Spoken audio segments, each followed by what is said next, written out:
বান্দা তুই যদি ফজরের নামাজ না পড়স আমি কিচ্ছু বলবো না। তুই ঘুম থেকে উঠার আগে সকাল বেলার সেই পেটের ক্ষুধা নিবারণের নাস্তা আমি রাজ্জাক রিজিক ব্যবস্থা করে দিব।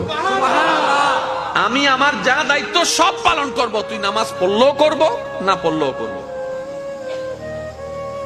আমি দিলেই তোর খাওয়া, আমি দিলেই খাবারটা রান্না হয়, আমি দিলেই খাবারটা হাতে উঠে, আমি শক্তি দিলেই তো মুখে যায়, আমি ডুব গিলার ক্ষমতা দিলেই তো তুই ডুব গিলতে পারিস।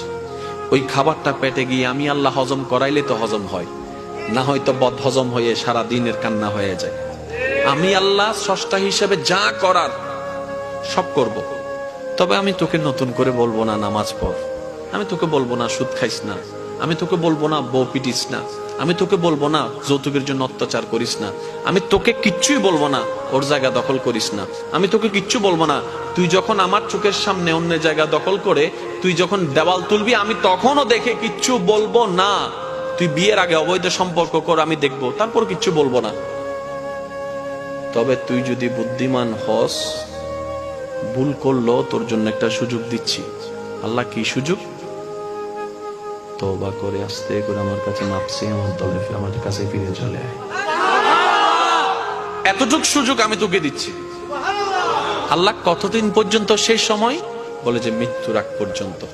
আল্লাহ 24 ঘন্টায় কোন টাইমে? যে কোনো টাইম। তুই সকাল 10টা বাজে করলো আমাকে পাবি, 1টা বাজে করলো আমাকে পাবি, 2টায় ডাক দিল আমাকে পাবি, 5টায় ডাক দিল আমাকে পাবি। রাতের গভীরে সবাই যখন ঘুমিয়ে থাকে তখনও যদি তুই আমাকে একবার আল্লাহ বলে ডাক দেস, ফাজকুরুনি আযকুরুকুম আয়াতের ছায়া তলে আমি আল্লাহ তোকে তখনও সাড়া দিব। বলেন সুবহানাল্লাহ। তোর সব দায়িত্ব আমি নিলাম। সুবহানাল্লাহ বলবেন। আমি কি কষ্ট দিয়ে দিচ্ছি? বান্দা আমি কিচ্ছু বলবো না, ফেরেশতাও পাঠাবো না, তোকে ডাকও দিব না। তুই ভুল করলে তো মা বাপ ডাক দেয়, আমি সেটাও দিব না। আল্লাহ তা আমি যদি নামাজের কথা ভুলে যাই, যে ব্যস্ত থাকি, ঘরের বউ একটা জিনিস আনতে বলছে মাঝে মধ্যে এটাও মনে থাকে না।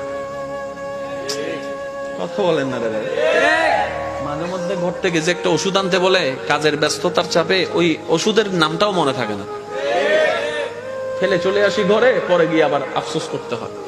আল্লাহ আমি যে 5 ওয়াক্ত নামাজের কথা যদি ভুলে যাই আমার কি দোষ?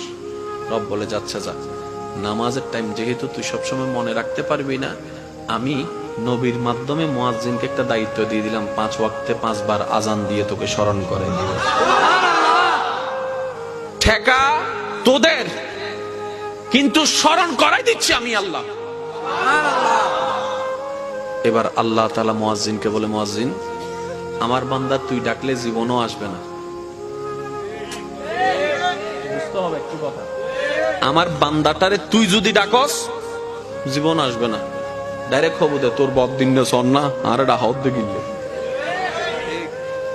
আমার বান্দা বলতে পারে, আমার বান্দা যেহেতু এভাবে বলবে, একটা কাজ কর, আমার বান্দাকে আমার নামটা আগে স্মরণ করে দে।